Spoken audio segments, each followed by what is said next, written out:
Va porter le caleçon. Salut, salut. J'espère que vous allez bien. Je crois que tout le monde va bien, tout le monde va mieux. Et ça se passe comme vous voulez également, depuis votre position. Voilà, vous savez, aujourd'hui, nous ne pouvons que encourager ces gens qui se lamentent en longueur de journée, ces gens qui se battent, ces gens qui savent que rien n'est facile, tout est difficile, mais néanmoins, ils ne doivent sous aucun cas abandonner le nécessaire. Je suis fier de savoir que à travers les réseaux sociaux aujourd'hui, on peut communiquer. Et après, nous devons savoir qu'il y a un choix de vie à faire. Malgré la communication, malgré les relations qu'on peut avoir aujourd'hui, chacun d'entre nous a besoin aujourd'hui d'avoir quelque chose de meilleur. Et ce meilleur, simplement, je crois que vous avez compris. Vous avez compris déjà le but du sens de la vie active. La vie est difficile. Rien n'est facile, rien n'est donné, rien n'est acquis. Vous avez vu auparavant, ça n'a pas été facile pour personne. Mais après un moment, les gens vous disent souvent, ça va un peu. Ça marche un peu. Ça essaie d'aller. Pourquoi? Parce que toute chose a toujours été difficile. L'importance, le mieux est de commencer. Je donne des conseils qui ne me viennent pas de certains enseignements, non. Ou encore, je donne des conseils ici qui ne me sont pas des conseils proférés des documents ou des livrets, non. J'apporte ici des conseils qui sont des conseils tenaces. Et ces conseils, si vous les suivez, chacun d'entre nous aura sa place. Je vais prendre le cas des personnes qui ont vécu, qui ont traversé des métamorphoses avant d'être où ils sont. C'est ces personnes qui ont des réalités de la vie et qui connaissent les réalités de la vie. Merci pour les cœurs. Merci beaucoup. Vous savez, la seule bonne chose quand on est en direct et que ça rentre dans le contexte de l'éducation, vous mettez au moins les cœurs, c'est important. On ne vous demande pas de partager encore aujourd'hui. Parce qu'aujourd'hui, les partages, des personnes prennent des partages comme si on demandait de l'argent aux gens, alors que les gens le savent. Les gens qui nous écoutent en longueur de journée, nous qui sommes parfois situés ou encore sur les réseaux sociaux, les gens le savent. Ils connaissent le domaine de chacun. Il y a des gens qui savent que quand je vais regarder Jack Libo, c'est un monsieur, il ne va pas rester à parler de la marmite qui est au feu, ou encore de la femme de quelqu'un, ou encore, ben voilà, je ne saurais comment dire. Vu que c'est difficile aujourd'hui, c'est pertinent, je dois apporter ma solution. Je dois apporter aujourd'hui chez Tole ben ben capable de dire ma bore. Hein? Je sais pas quelle heure il me dit non après on dit même pas mal même qu'il y a un carburant donc tout à l'heure. Bon, il y a mouchoir minabina, il y a mouchoir minabina. Alors, bonjour, Mariette, comment tu vas? Ça fait un bail, Mariette. Pépita m'a servi toujours, la fille de Commune. Nicolas Amougou, mon jeune frère, l'homme fort de Marrakech. Alors, je venais encore une fois de plus ici à vous remercier. Aujourd'hui, j'ai une page officielle qui comporte près de 15 000 abonnés à moins de 3-4 mois. Si vous avez une page à moins de 3 mois qui comporte 15 000 abonnés, à moins de 3 mois, une page que je n'ai pas monétisée, ça vous démontre que les gens aiment écouter ce qui est palpable et bien et mieux. Sylviane Simon, ma grande sœur, mon sang. J'espère que tu vas bien, ma sœur. Et voilà, j'espère que tu vas bien. Le reste, c'est idée. Alors, je tenais à apporter encore ici mon bravo, parce que j'ai eu un concept exceptionnel au Maroc. J'ai eu un parcours exceptionnel au Maroc. J'ai eu une lancée. Merci pour le cœur, ma sœur. J'ai eu une lancée qui n'est pas une lancée de tout le monde. Je suis fier de savoir aujourd'hui que grâce à des gens comme moi, j'ai des gens qui peuvent me ressembler, comme le jeune frère que j'ai vu tout à l'heure, Nicolas Francis Amougou, qui vit au Maroc, qui a une structure de location de voitures et qui de temps en temps essaie de donner des emplois aux jeunes avec des contrats CDI. Et ces jeunes frères qui m'ont également dit un jour, grand frère, on était pressé d'aller en Europe, on va aller un jour, mais tu nous as permis de savoir qu'on peut rêver au Maroc. Et je suis fier de voir ces jeunes frères aujourd'hui rouler dans les grosses voitures au Maroc, être chez eux. Aujourd'hui, j'ai commencé comme locataire au Maroc, tout le monde le sait. Aujourd'hui, je suis propriétaire d'un logement à Marrakech. Je crois que c'est des choses qu'on entendait seulement dire que c'est des Français qui ont des logements en France et à Marrakech. C'est des Européens qui ont Marrakech, c'est des Européens qui ont des maisons, c'est eux qui ont des logements, c'est eux qui achètent des appartements. Aujourd'hui, ça peut être un exemple également pour assainir cette jeunesse qui nous écoute tout le temps et qui essaye de douter. Nous devons consentir aujourd'hui à notre effort. Et nous devons le dire aujourd'hui à haute et légitime joie pour les gens qui viennent nous écouter, que chaque travail à fond, maîtrisé, au bout de l'effort, et chaque travail bien prospéré qui a derrière l'endurance, la performance, l'éducation et être seulement aimable, ce travail-là va fournir des germes. Vous allez avoir des germes de ce travail. Vous ne pourrez fournir un travail avec des efforts, avec l'endurance, la persévérance, et que vous restez dans la persévérance. Personne ne va vous laisser tomber. Aujourd'hui, je suis propriétaire d'un logement à Marrakech. J'ai commencé comme tout locataire. Je me suis battu dans les rues de Maroc. J'ai mangé dans des poubelles. J'ai pris le temps. Quand je grandissais, j'avais observé le devant. J'ai vu en moi quelqu'un qui pouvait avancer. J'ai la jeunesse qui me connaît. Et c'est pour ça que je dis souvent aux gens, quand nous sommes sur les réseaux sociaux, il y a des gens qui nous connaissent à fond. Les réseaux sociaux nous servent seulement à communiquer.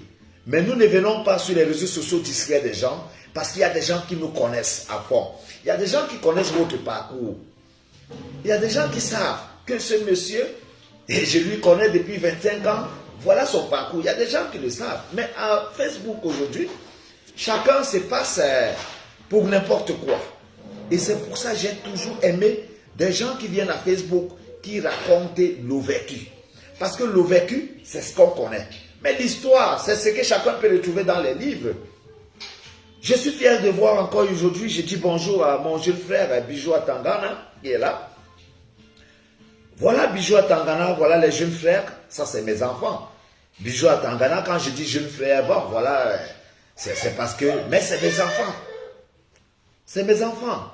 Mais voilà le jeune petit, le millionnaire, le jeune petit millionnaire, qui a commencé à toucher le million. Ce garçon, il avait 16 ans. Je suis un historien. Je suis sûr que lui-même Bijou Atangana qui est là, il comprend aujourd'hui que ce grand frère, c'est un monstre. C'est quelqu'un qui est captif. Ce garçon que vous voyez, Bijou Tangana, qui est là sur ma page, a commencé à toucher des millions, il avait 16 ans. Il est étonné même de l'entendre. Parce que à 15 ans déjà, il conduisait les voitures. Et après, il commençait à avoir des liens, de l'amitié avec certains amis vers le quartier quand vous rentrez à l'entrée Samuel Eto'o. Il avait ses petits amis qui étaient là. C'est un jeune frère qui a touché le million. Nous, on était encore au quartier. J'étais boxeur de Delta Boxing Sitabac en ce moment. Et j'étais un exemple de jeunesse parce que je l'ai toujours été. Dans les quartiers où j'ai passé ma jeunesse, quand je suis assis quelque part, merci Valérie Noubi pour les cœurs. Il faut partager également, mes sœurs, c'est important. Alors, mes sœurs et frères, je suis fier de venir ici parfois avec ce sourire et je sais que ceux qui m'écoutent peuvent alimenter et avancer. Vous savez, nous sommes dans un monde entier et dans ce monde entier, Dieu a classé chacun. Il n'y a pas petit, il n'y a pas grand, mais chacun a son rôle. Le rôle de chacun est bien limité et bien connu. Je vous ai pris l'exemple d'un petit Bijou à Tangana qui est là, qui ne connaît même pas son histoire plus que moi-même, son grand frère, qui lui a observé grandir dans le quartier. Mais il peut témoigner que ce grand frère, c'est l'un des monuments. Partout où je suis passé, dans des quartiers, je suis un monument. Je ne parle pas. Mais c'est des gens qui viennent me dire, grand frère, vous êtes monument. Et ce qui sort de la bouche des grands ou des petites personnes, j'écoute et je me dis, ah ben voilà, ils m'ont dit, je suis monument, je l'accepte. Alors, aujourd'hui, vous devez le savoir déjà. J'ai commencé les compétitions. Regardez le parcours d'un homme. J'ai commencé les compétitions à l'échelon de mon pays. J'avais 14 ans. J'étais déjà champion d'Afrique. J'avais 16 ans. J'étais champion d'Afrique. J'avais 17 ans. J'étais champion d'Afrique. Mais je suis resté dans le noir. Ça veut dire qu'il n'y avait pas Facebook, il n'y avait pas Internet. Et même pour être sur Internet, en ce moment, il fallait être manager. Nous, on a passé ça dans des clubs où vous voyez un club, vous êtes champion du Cameroun, on ne parle même pas de vous, on vous donne 10 000 ou 15 000. J'ai passé cela comme ça. Mais Dieu merci, étant au Maroc aujourd'hui, j'ai une dernière procédure de bodybuilding sur le plateau de Marrakech.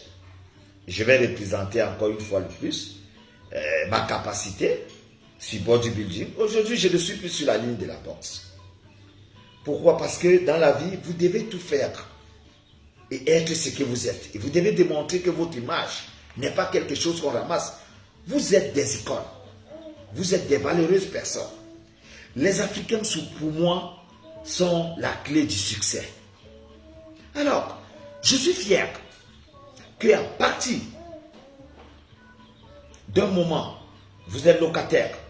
Et à partir d'un jour, vous dites aux gens, aujourd'hui, je suis propriétaire. C'est ce que je suis aujourd'hui à Marrakech aujourd'hui. Je suis propriétaire à Marrakech aujourd'hui. Et je suis fier de l'annoncer à vous qui avez le même suivi, à vous qui avez ce même parcours et à vous qui allez concrétiser. Ce n'est pas donné, mais grâce à vos efforts, grâce à votre intelligence, grâce à votre concentration, ne vous perturbez pas par des gens qui vous disent « Oh, non ». Restez concentrés parce que vous avez un devoir. Parce que Dieu qui vous a créé a un devoir pour vous. Vous avez un but à atteindre. Vous avez un but à atteindre. Vous qui êtes là, vous qui m'écoutez en longueur de journée, notez quelque chose. Je ne suis pas pasteur. Je ne suis pas prêtre. Mais je suis une icône de l'histoire. Parce que toute personne qui est passée à côté de moi, que ce soit derrière ou devant, j'ai copié quelque chose en lui et je fais de cela une histoire. Merci pour les cartes, le roi Mathieu. Alors, je crois que les gens qui ont aujourd'hui l'opportunité, l'aimabilité de raconter une histoire du vécu peuvent transformer le monde à travers leur exemple. Mon parcours, par exemple, j'ai fait l'aventure à pied. Mais avant d'être aventurier, j'ai été champion du Cameroun et champion d'Afrique. Pour ceux qui le savent, encore une fois de plus. Parce que j'ai un parcours bien défini, que les gens le savent encore une fois de plus aujourd'hui, que les gens le sachent autant pour moi. J'ai un parcours bien limité, bien défini, et qui est connu. Donc quand on vient sur les réseaux sociaux, on vient juste faire ce qu'on appelle un devoir. Mais le parcours est méritant, parce que c'est gardé. Le garçon que vous avez vu tout à l'heure, Roi Mathieu, là, il s'appelle Alberto de son nom. Ça, c'est mon fils. C'est mon neveu. Il a une carte de séjour marocaine inscrite par mon adresse de maison.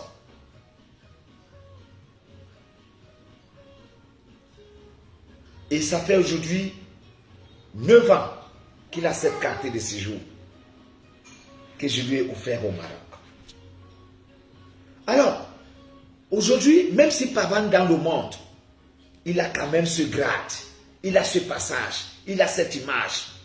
Et il a ce que je vous ai dit tout à l'heure, le vécu. Ses enfants, le roi Mathieu, il n'était pas lui seul. Il n'était pas 2, il n'était pas 3, il n'était pas 6. Ils sont venus me voir une fois à la maison. J'habitais Youssoufia à Rabat, dans le quartier, dans un quartier de Rabatville, au Maroc ici. Je n'étais pas encore résident au Marrakech. Je n'étais pas encore propriétaire de Marrakech. Je louais une maison, c'était à Rabat. Et vous vous rappelez encore, en ce moment, il y a cela 10 à 12 ans, prendre une maison de location, être seul dans une maison à Rabat, il fallait être méritant. Mais en ce moment, j'ai habité dans des quartiers comme Haynada et Atemara, des somptueux quartiers. Les hommes qui ne le savent pas, ou encore des gens qui ne le savent pas, ces garçons qui m'ont approché il y a 12 ans, 10 ans. Ils sont venus ensemble, ils étaient 7. Accompagnés de ce Alberto que je vous ai montré, le roi Mathieu qui est connecté là. Ils m'ont dit, grand frère, le Maroc, c'est pas la peine. C'est très difficile, c'est très fermé, c'est bloqué. Grand frère, c'est dur. Le Maroc est beau, le Maroc est développé, mais on ne voit pas le travail.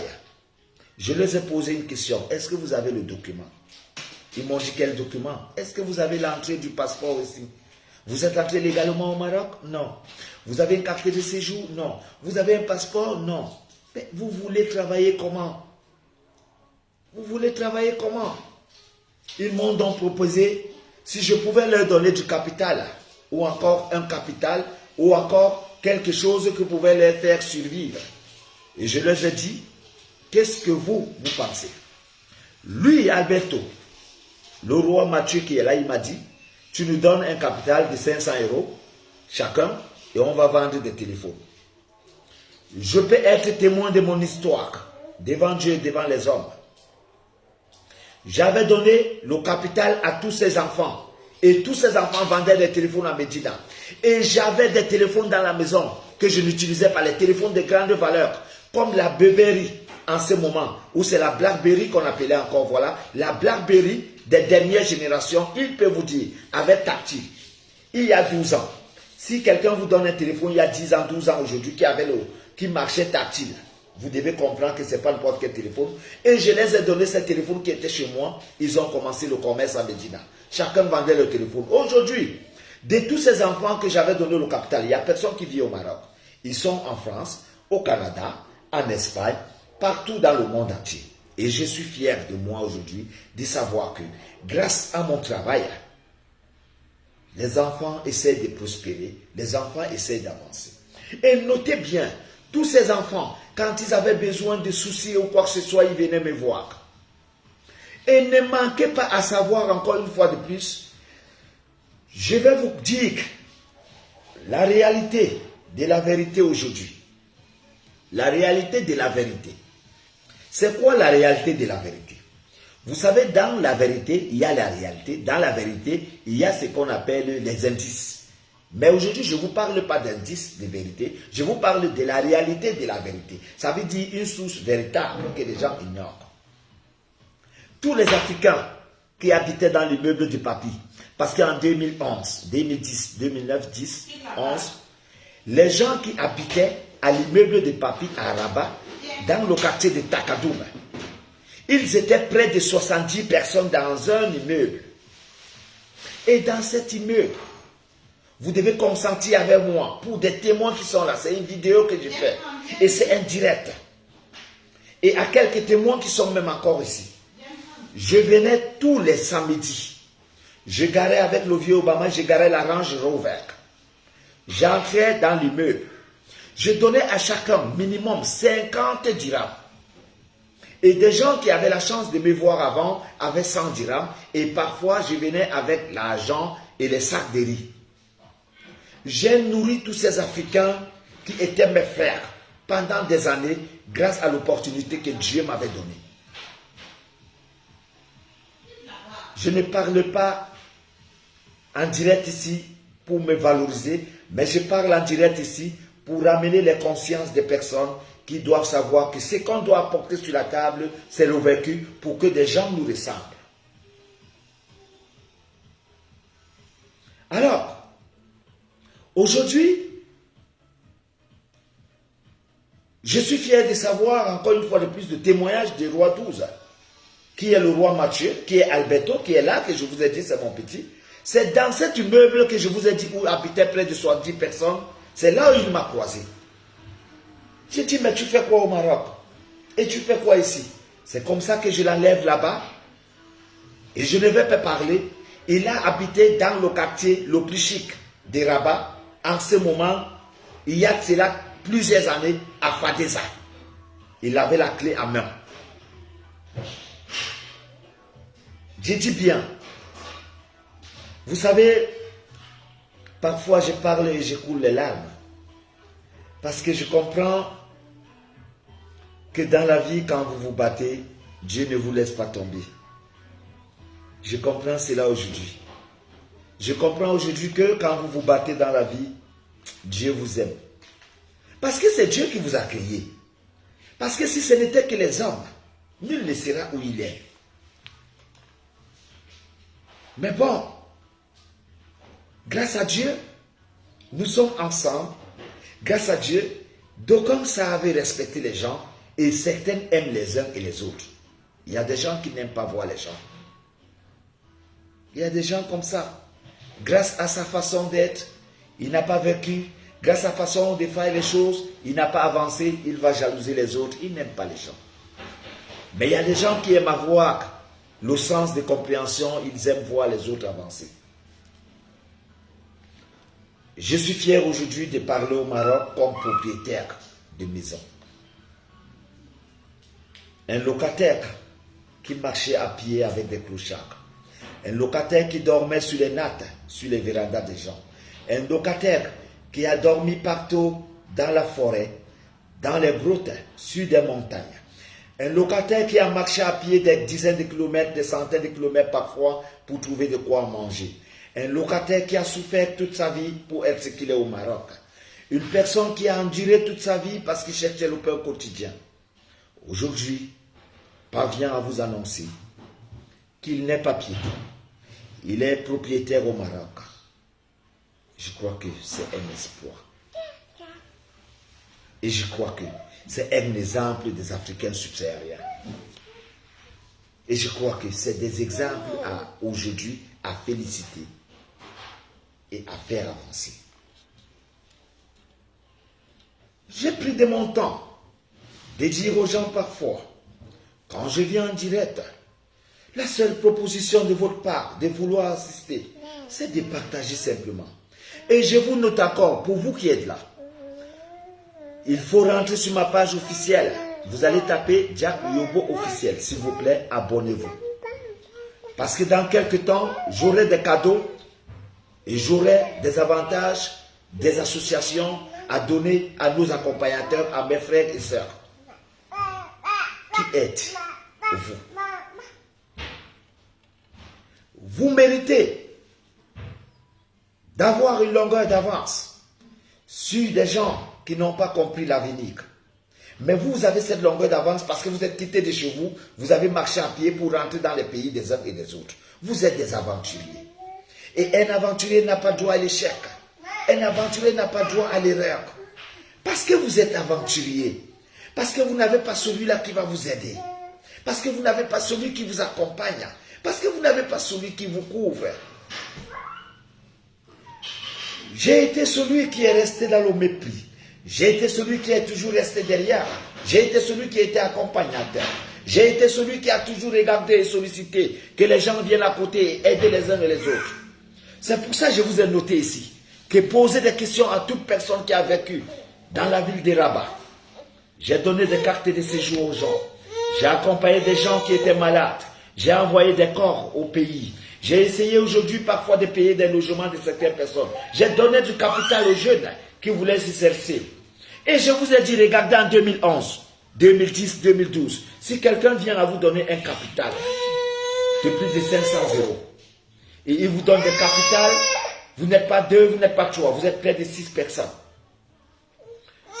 Cette personne, en cette année-là, qu'est-ce que tu veux? Tu veux quoi? Aïe, Yankee. Tu veux quoi? Tu veux quoi? Qu'est-ce que tu veux? Viens, viens me dire. Viens. Va chez maman, va chez maman.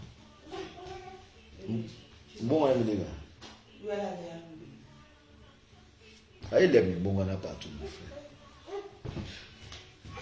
Alors, je m'excuse, hein, je suis à la maternité tout le temps, on va faire comment? Alors, je suis fier de savoir que dans la vie, on peut quitter de 0 jusqu'à 14. Je suis quitté de néant dans ce pays, mais j'ai donné une image à ce pays. Je vais vous dire pourquoi, mes frères et sœurs. Je vais vous dire cela aujourd'hui et pourquoi. Aujourd'hui, si je raconte cette histoire, c'est parce que je regarde mon parcours d'un garçon qui a freiné sur les rues, d'un garçon qui a mangé partout dans les rues, un garçon qui a fait la prison au Niger, qui a fait la prison en Algérie. Un garçon qui est rentré au Maroc, pour manger, il fallait aller dans les poubelles. Il fallait accompagner des gens, il fallait courir sur les montagnes, il fallait dormir sur les rochers. Il fallait avoir une petite natte, un petit carton dans le sac. Il fallait voir comment poser la tête parfois sur un rocher. Il fallait regarder parfois sur une grotte. Il fallait regarder comment essayer de se laver. Et on se lavait parfois une fois par mois parce qu'on ne va pas voir l'eau. Un garçon qui est resté dans cette éthique, se disant, qu'est-ce qu'il faut faire? Ce garçon qui a essayé une fois de rentrer par Melilla en barrière de l'Espagne, qui a été rapatrié au Maroc 1 ou 2 fois. Ce garçon qui a donné de son argent pour la connexion, cela a été comme ça divulgué, je n'ai jamais revu mon argent. Ce garçon qui est resté dans l'éthique de dire, ben voilà, il faut avancer. Aujourd'hui, je suis propriétaire d'un logement à Marrakech. Ce locataire qui quitte de location pour propriétaire de logement.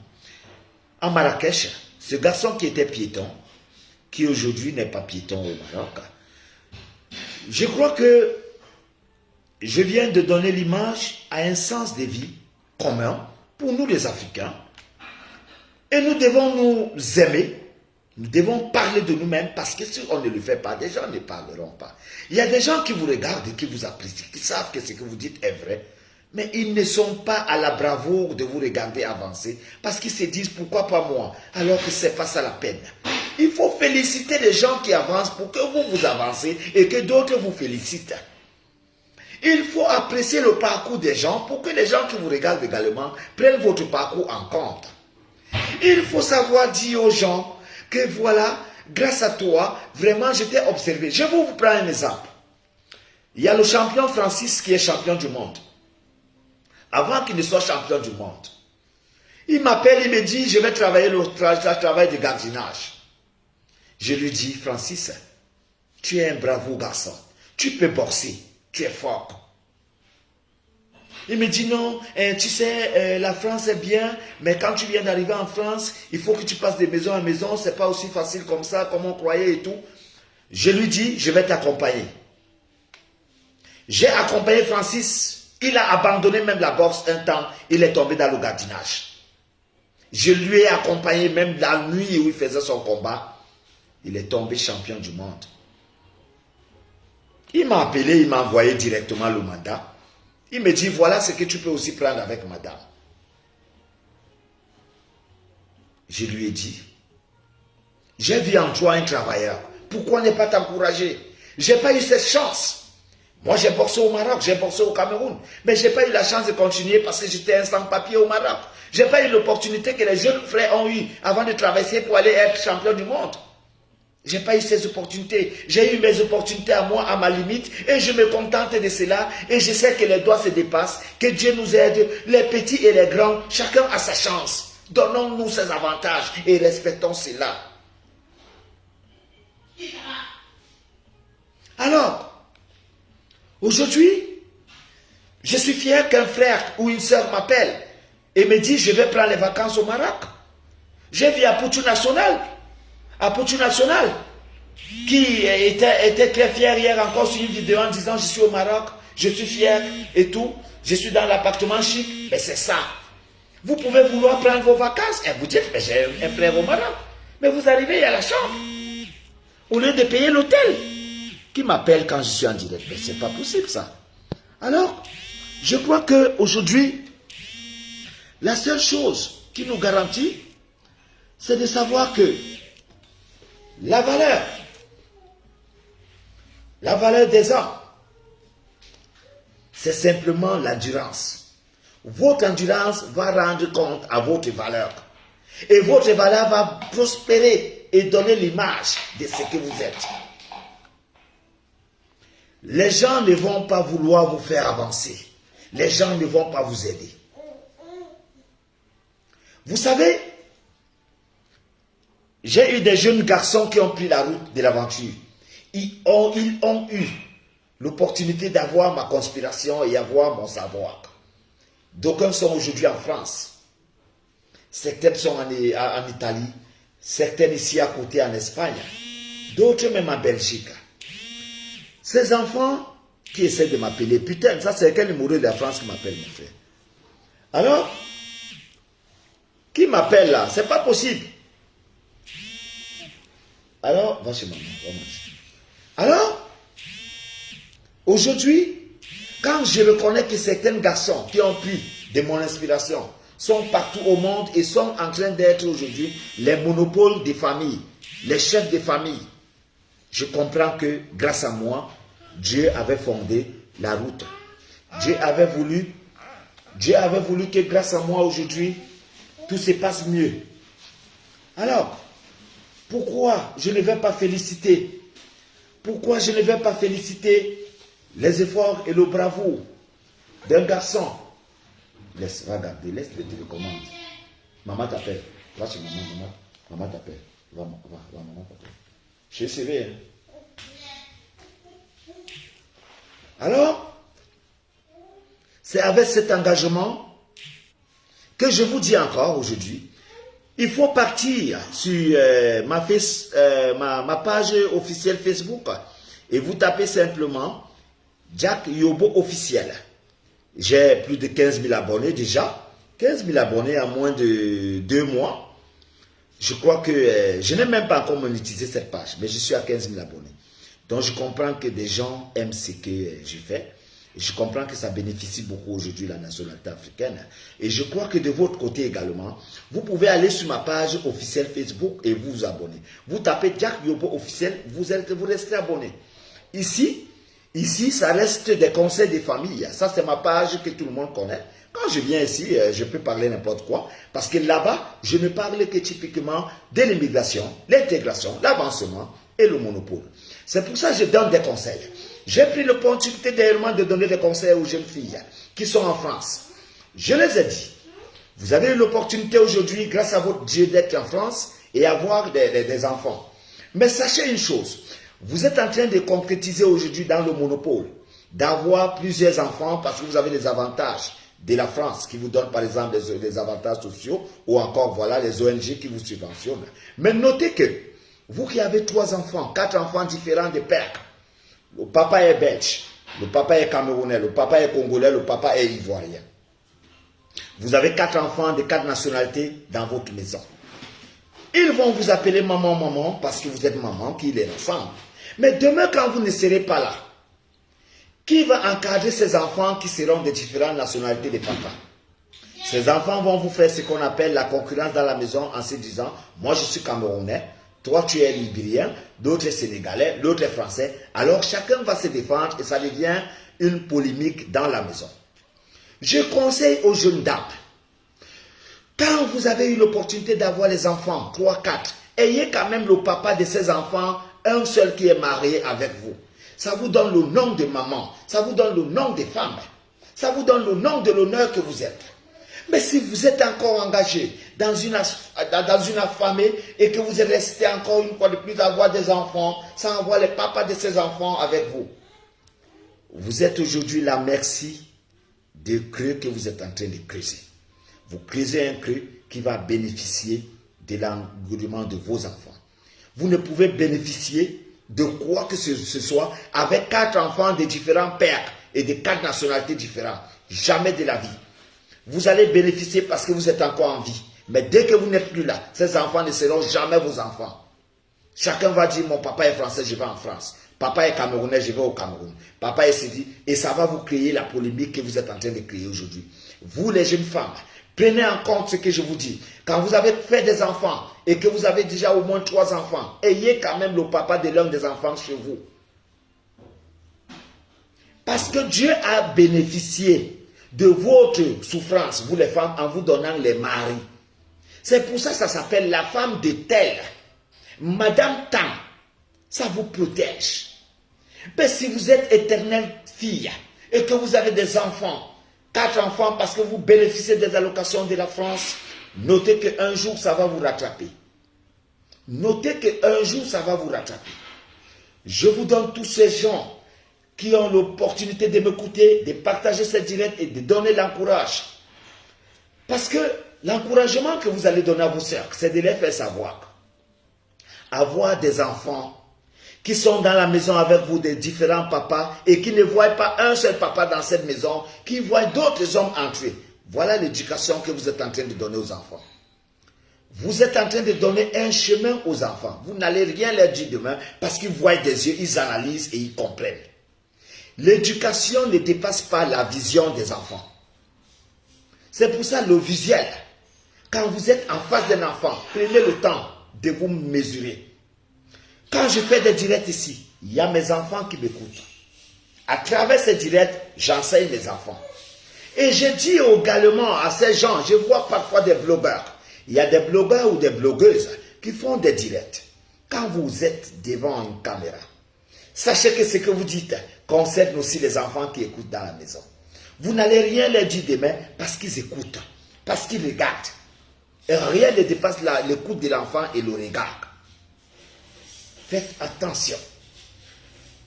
Je ne veux pas être long sur ce petit direct que j'ai improvisé ce matin. Ce n'était pas au bénéfice. Parce que je vous ai dit aujourd'hui, je suis en direct sur ma page officielle. Vous tapez Jack Yobo officiel, vous vous abonnez. C'est simple. Et ici, ça reste une page familiale où je continue à concrétiser des conseils.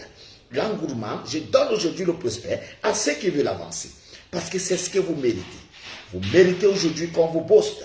Vous méritez qu'on soit avec vous. Vous êtes des humains et un humain mérite qu'on l'accompagne. Je suis fier de vous le dire encore une fois de plus, mes frères et sœurs. Votre frère est là au Maroc. Quand vous avez besoin de vacances, je suis propriétaire. Que Dieu nous bénisse. C'était Jack Yobo depuis le Maroc. Au revoir.